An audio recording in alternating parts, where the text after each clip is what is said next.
Монголын залуучдын холбооноос уламжлалгын зохион байгуулдаг цагаан уул 2015 хайрын шүлгээ наадам өнөөдөр болж өнгөрлөө. Энэ жил нийслэл 21 аймагаас нийтдээ 50 гаруй яруу найрагчид шүлгэн хөлгөөс хойсон юм. Юун төрөнд үзэгчтэй өнөөдрийн мэнд төргийа.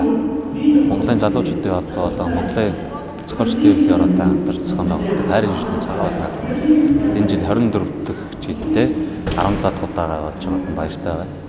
Анх 2010 онд энэ наадам төрүүлж байсан. Авч ирсэн эцэстээ самын залуудаа 19 наснд авч ирсэнтэй баяртай байдаг. Энэ наадмыг залуу хүмүүсийн хайр дурлалыг мөнхлөх тэгээ өвчгөн мөнхийн цагаан уул цэцгээр бэлтгэсэн учраас яруу найрагч оюутан залуучууд асар их ордог. Залуу яруу найрагчдын цаашдын уран бүтээлт их тийм тус цогдөг, тийм сайхан наадам, олон таниулдаг тийм наадам гэж боддог.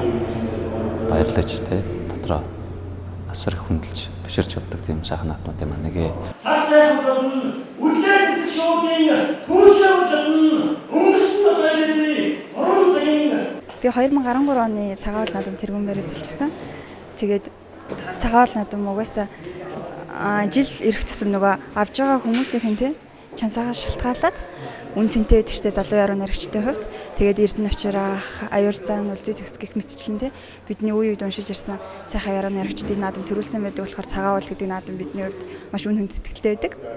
Энэ жилийн цагаан уул 2015 наадамд Эрдэнэ дотоос ирж оролцсон залуу яруу найрагч Сосруу Арам тэргүүн байрыг эзэлж мөн Эрдэнэ дотоос оролцсон залуу яруу найрагч Лавгсран 2 дугаар байр. Сэродын нэрмжид яруу найрагч Баасан Жавын оролцоод 3 дугаар байр, яруу найрагч Ган Хүрэл 4 дугаар байр, залуу яруу найрагч Судар Чулуун 5 дугаар байрыг тус эзэллээ.